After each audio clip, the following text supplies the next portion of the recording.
So here we have the Mini Cooper S 5-door hatchback on a 69 plate. We're going to hop in and run through some controls first of all.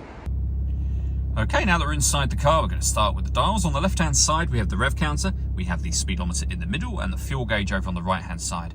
Also in the middle, you can see the total miles for this car. They are 32,717.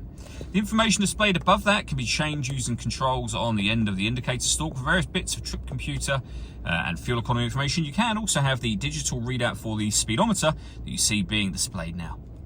If we back out to the steering wheel, on the left-hand side, we have cruise control and speed limiter, and over on the right-hand side, stereo and phone controls. Over in the center is where you'll find the stereo itself. So we have various options up here, phone, your audio, for example, and you can switch between those using this dial and the collection of buttons that surround it, but this dial just here will do everything. So if you want to pair your phone, you would rotate the dial like that until you highlighted the phone option. Push the dial down, you're then in the phone menu. You can then go to manage mobile devices where you would pair your phone from there. When it comes to audio, this vehicle's got DAB and FM radio. Bluetooth audio, so you can stream your music wirelessly. We also have USB input as well, so plenty of ways to listen to your music in this car. We have the main volume for the stereo just there. Working our way down, we then have air conditioning, so you can determine the direction of the air, the fan speed, the temperature. When you're happy with those settings, that button turns your air conditioning on. The same button again will turn it off.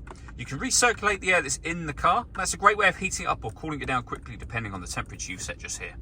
Beneath that, we can turn off our traction control. We can start and stop the engine. And this one is the stop and start for the car. So this vehicle is designed to cut out when it's stationary in traffic to save you fuel. You can turn that system off. It's off when the orange light shows. Under that, we have a 12-volt charging socket and USB input, and then a 6-speed manual gearbox.